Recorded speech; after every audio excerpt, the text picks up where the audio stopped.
Good morning. Good morning. Jeff Herman on behalf of Appellant. I'd like to reserve 3 minutes for rebuttal. This case deals with the rights of victims of child abuse to bring their claims after the statute of limitations has expired, but where the defendant has actively concealed its negligence. The standard this proceeds under a theories of equitable estoppel, and a subset called fraudulent concealment. The standard for fraudulent concealment was set forth by the Supreme Court in 2001 in the Morsani case. It's a commercial case, and the standard in Morsani was that where a defendant induces a plaintiff not to file their case in a timely fashion, then the plaintiff has a right to bring the claim after statute of limitations has expired, the argument being that the defendant then is a stop from raising statute of limitations. How exactly is this case not similar to the John Doe 23 versus the Archdiocese, the 4th DCA case? How exactly was your client induced into not filing a claim for 35 or 34 years? Well, John Doe 23, the order was that, and this court can deal with John Doe 23 in two ways. The first way is that the order in granting a motion to dismiss was that there was no allegations of an inducement in John Doe 23. But what we're alleging here is that the defendant engaged in acts of active concealment, which brings it under the SAP case, which was decided subsequent to Morsani, which creates a special theory. It's a much lower threshold where the defendant in a case of child sexual abuse has actively concealed its negligence. In the John Doe 23 case, there were not allegations of active concealment. Therefore, what the court relied on was a Morsani standard and said that there was no allegations of inducement. What we're saying is that this is not the Morsani standard. We have allegations in this complaint of active concealment. As the Supreme Court said in SAP, where there's allegations of active concealment, the Morsani standard of having this inducement doesn't apply. It's a different standard, a lower standard. The focus is on... This is different than lulling. It's just total concealment. Correct. You don't have that inducement requirement. In fact, the dissent opinion in SAP was decided a year after Morsani, where they created this special law for child abuse. SAP seems to me to be a different case, and we'll come back to that, I suppose. But just on this one, there is no allegation about discovery. In other words, there's an allegation of concealment, but there is no allegation of discovery. SAP, to me, seems to turn on measuring the statute from the date of discovery. So where is an allegation in the amended complaint that tells us when there is a discovery of these ultimate facts? Well, SAP was not a discovery case, and the final holding in SAP was that where the defendant had engaged in acts of active concealment, that they were stopped from raising the statute of limitations. Now, the discovery issue gets... In SAP, it was, in essence, the tolling happened because when the abuse was discovered by the police, then at the time, HRS, which is different now, actively concealed through alteration of documents and fraud and falsified reports and the like, did something in order to conceal the actual abuse. But here, how exactly is it similar? Where? Okay, sure. First, SAP was not a tolling case, and I want to be clear because equitable estoppel is not tolling. It's not about accrual. It's simply under principles of equity, and it says that SAP, where the defendant actively conceals its negligence by altering reports, by doing these things Your Honor just cited to, that the defendant is stopped from raising the statute of limitations as a defense. We allege throughout our complaint, and in paragraph 34, it sort of summarizes those very similar allegations of active concealment. Things like maintaining secret files on the priest, failing to disclose facts, moving the priest around. But again, correct me if I'm wrong, but this is a claim that is brought by one individual, correct? Yes. For acts that were done to him by a particular priest, correct? Yes. So how exactly is it appropriate to toll the statute of limitations when this individual knew when the acts occurred, and there's not a situation where you have a memory lapse or Right. something that would hinder that individual's ability to make a claim? Okay, and respectfully, I'm going to correct you, because it's not a tolling case. The focus is on what I'm the not talking defendant about did. tolling case, I'm talking about a statute of limitations. Right, and the SAP court said that we're going to look at what the defendant did. And the defendant, if they actively concealed their negligence, then the defendant can't raise a statute of limitations. Yes, this victim knew who he was abused, he knew who abused him, and he knew that person worked for the Archdiocese. That's not the inquiry for this court. The inquiry is, are we alleging that the defendant actively concealed their negligence? The fourth element, the negligence, is what they concealed from this plaintiff. The plaintiff did not know that the Archdiocese had engaged in all these acts that we allege in the complaint to conceal their negligence. Supreme Court said, in a case of child sexual abuse, that's special. And we're not going to require that the defendant induce the victim not to file their case. That's the commercial standard of Morsani. And that's what the court in John Doe 23 said, which was that there's no allegations of active concealment in John Doe 23. Therefore, we go to the Morsani. But in SAP, you have two facts, it seems to me. You have the child turning 18, and you have the revelation, if you want to call it that, the discovery of the negligence. And those, the complaint is then brought within 4 years of those events, correct? Let me address that, Your Honor. And that's not present here, is it? Well, what this court said in SAP was that they're not going to decide the other issues that the defendant could raise about things like latches or repos. And in fact, that's a separate inquiry. Latches is an affirmative defense that the defendant could raise and say, okay, once you knew about this fraudulent concealment, plaintiff, you had to act diligently and bring your claim. That's a latches argument. The Supreme Court specifically said in SAP that we do not address the question of whether any other considerations may operate to restrict the use of equitable estoppel in this case. And that would be a latches argument. Not raised here, and it's not before this court.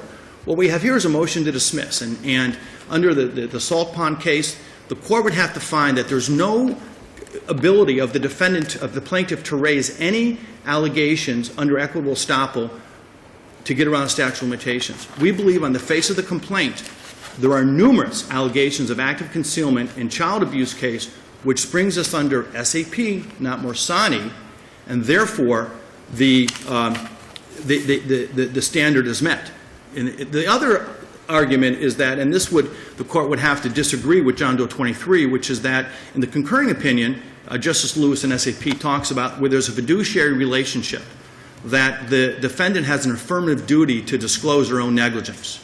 We raised that in John Doe 23. We raised it here. The court in John Doe 23 said that is not an accurate theory and ruled against us on that. We think the court should rule in conflict with the Fourth DCA on that issue because it's consistent with the ruling of the Supreme Court in SAP as amplified by Justice Lewis in a concurring opinion, which specifically said that they have a duty, a defendant in this case, we allege fiduciary relationship, to disclose their negligence. By failure to do so, it's a misrepresentation.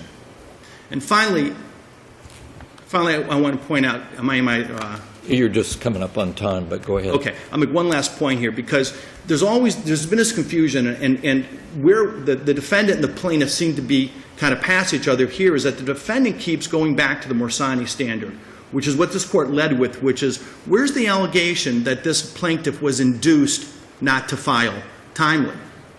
That's the Morsani standard. That's for commercial cases and for child abuse cases where there's no allegations of active concealment. That point is crystallized in the dissent in SAP, where in the dissenting opinion, the court says that disagrees with the SAP ruling, saying there's no allegation of inducement here in the SAP case, therefore I dissent and we should be on the Morsani standard, which had that inducement requirement. We don't have an inducement here. We don't need it because on the Supreme Court in SAP, the focus is not on the plaintiff, the focus is on the defendant. If they've engaged in active concealment, which we allege here, they're stopped from raising the statute of limitations. Thank you. Give you some rebuttal time.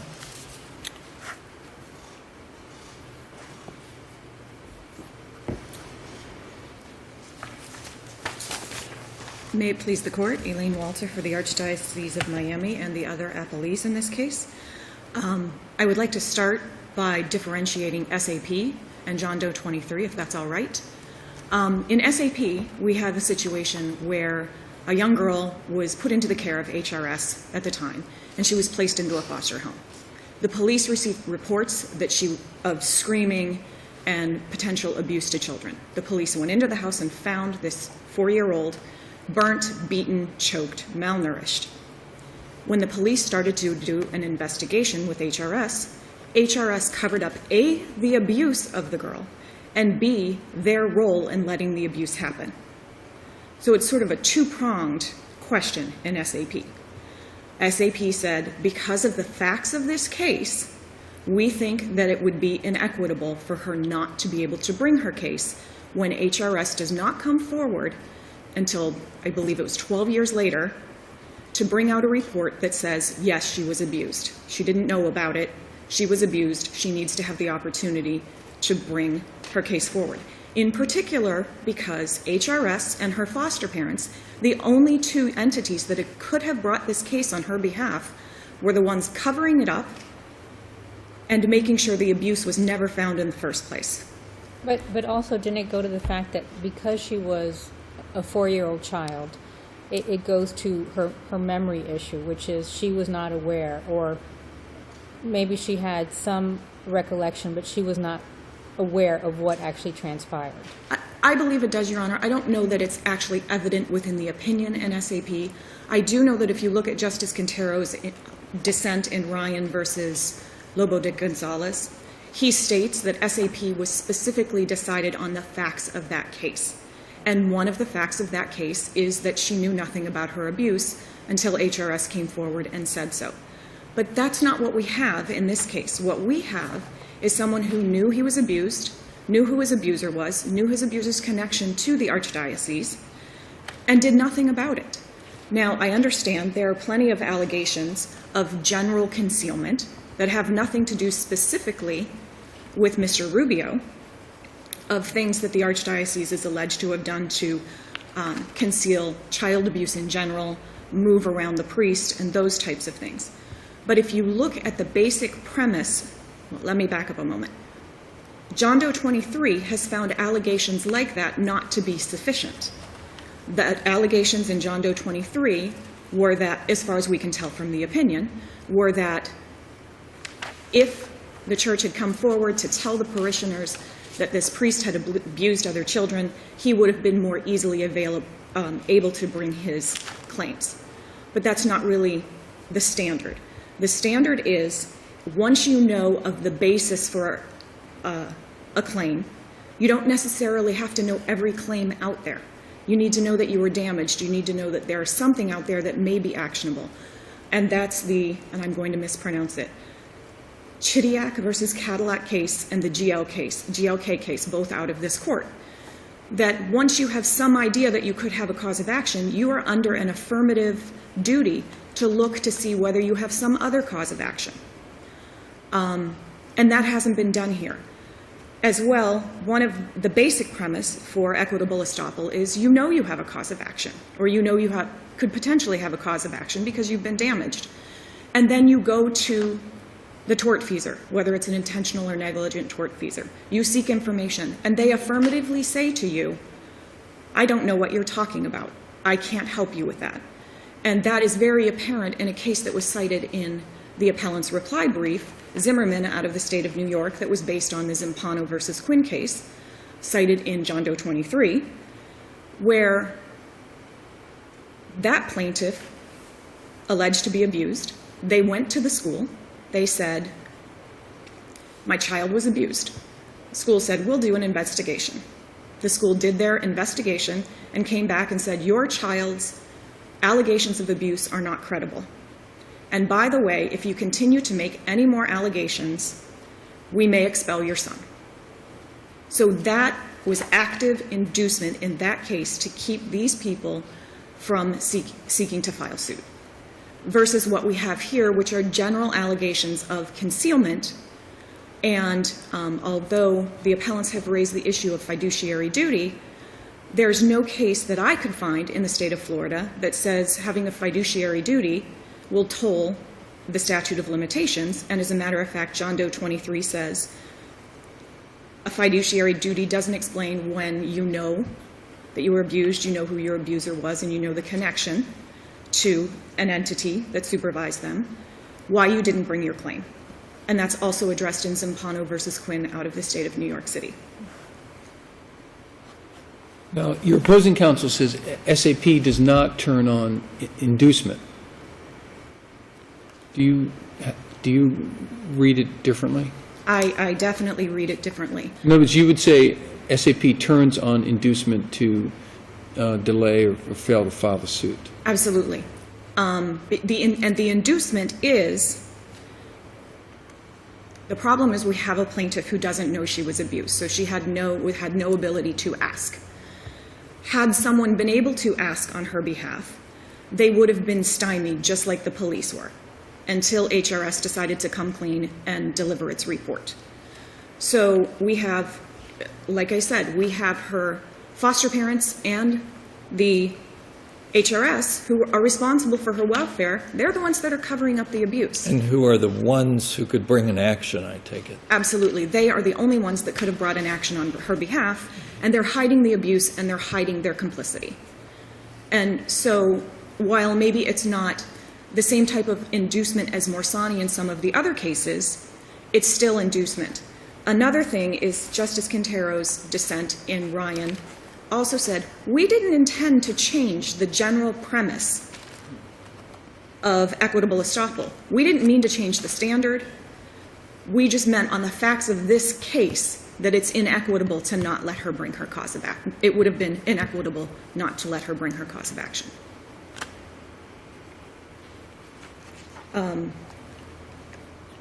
If there aren't any more questions from the court, okay. We'll rest on our briefs then. Thank you. Thank you. Rebuttal? Yes, thank you. In SAP, there was no inducement. In fact, there was no communication between the defendant and the plaintiff, anyone in her family, any interested adult. What the court said, if any interested adult had investigated, they would have been stymied. We allege the same thing here. We're alleging that all these acts of concealment by the Archdiocese were designed to prevent anyone from finding out about their negligence and for them to avoid scandal. That's the same reasoning that was in the SAP case where the court said anyone interested adult looking into this would not have been able to find out the negligence. It's exactly on point with what we're alleging here. And the idea that SAP was a repressed memory case is just flat out wrong. The traumatic amnesia or repressed memory cases follow the Herndon decision, which is a Supreme Court case decided before SAP. Had this been a repressed memory case, the court would have talked about Herndon. It was simply a fact in the case that that girl was young enough, she didn't remember the abuse. She also, they say, did not know that, of course, there was a negligence, which is what we allege here. This plaintiff did not know about the negligence. The reason he didn't know about the negligence is because, as we allege, the Archdiocese went through all these mechanisms to conceal their negligence. That's what makes this case appropriate under principles of equity. The whole point of statute of limitations is to avoid unfair surprise for a defendant. Where a defendant has actively concealed their negligence to avoid being sued, they can't claim unfair surprise when they get sued later on. They knew they were negligent. That's why they moved the priest around. That's why they destroyed documents. That's why they concealed their negligence. Thank you. Thank you. Thank you. Thank all of you. All rise.